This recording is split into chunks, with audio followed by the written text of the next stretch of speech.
Dalam rekaman video amatir berdurasi sekitar 23 detik ini memperlihatkan beberapa orang peserta didik di salah satu sekolah menengah pertama di Pangkep melakukan aksi perundungan atau bullying.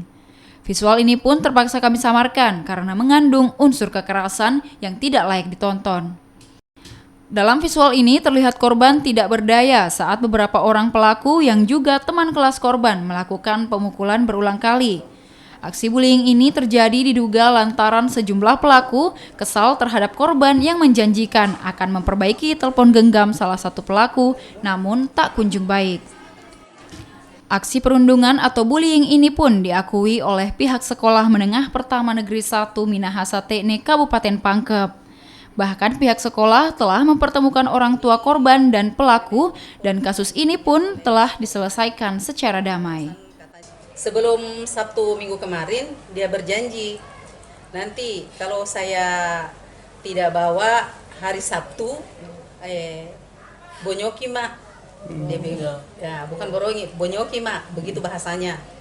Terus ternyata hari Sabtu tidak datangnya memang sakit memang iya. Begitu dilihat anak saya di video itu dia bilang pasien saya ini mama di puskesmas, kebetulan anak saya juga memang sakit itu anak.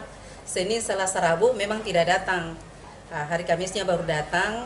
Barangkali ini teman-temannya masih menagih janjinya itu bahwa handphone mau dikembalikan. Ternyata yang dibawa cuma satu, yang satunya tidak ada. Itulah barangkali puncak kemarahan teman-temannya. Sementara itu, pihak kepolisian Polres Pangkep melakukan penyelidikan terkait kasus perundungan atau bullying yang melibatkan pelajar SMP. Hingga saat ini, polisi telah memeriksa 7 orang pelaku yang terdiri dari 3 pelajar perempuan dan 4 pelajar pria. Dan itu di mana kronologis kejadiannya si korban yang inisial SR itu mengaku sama teman-temannya bahwa bisa memperbaiki HP. Kemudian ditunggu-tunggu HP-nya ini tidak kembali.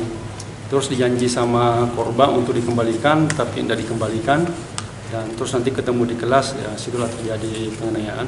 Terus masalah uang juga ada yang 100.000, kebetulan pada saat itu juga ada yang merasa kehilangan uang 100.000. Terus yang korban ini yang mengaku bahwa dia yang mengambil uang itu dan mengakui ingin mengembalikan uang itu bersama dengan HP.